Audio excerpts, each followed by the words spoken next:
चारों ओर हल्ला करे छोड़ा तो गला रहे छोट एगो गलती जे किया। चारों ओर हल्ला करे छोड़ा तो गला रहे छोट एगो गलती जे किया। यगे गाँव घरे करो छिया छिया गे फलानी धिया गिदर कैसे हलो बिना बिहार।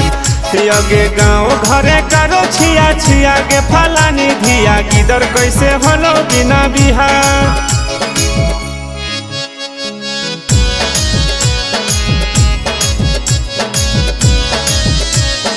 गिदर कैसे हलो बिना बिहार।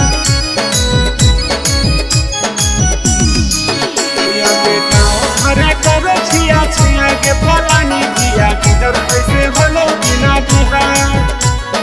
गिदर कैसे हलो बिना बिहार। ढेर दिन से लिए दिए छेलो रे पता ना छोड़ा कैसे रही गेलो रे। गिदर कैसे हलो बिना बिहार। गे पहिले काहे नहीं दवाई ले ले गे अब गिदर संगे घरे खेले गे।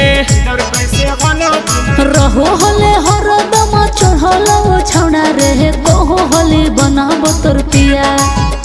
अरे रहो हले हरदम चढ़लो छौड़ा रे कहो हले बनाबो तोर पिया।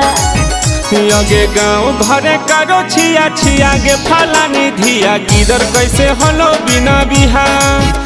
यगे गाँव घरे करो छिया छिया गे फलानी धिया गिदर कैसे हलो बिना बिहार।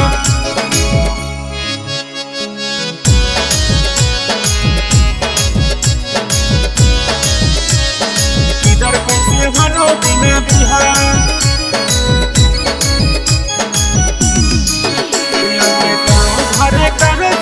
छिया के फलानी धिया गिदर कैसे हलो बिना बिहार।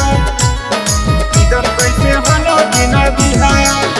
हेरे हमारो मन हलै पूरा गद गद रे तोहरा काहे छौड़ा हो दर्द रे। गिदर कैसे हलो बिना बिहार। गे पूरा गाँव बात चलो तोरे बारे कैसे हलो छौड़ी गे कुवारे।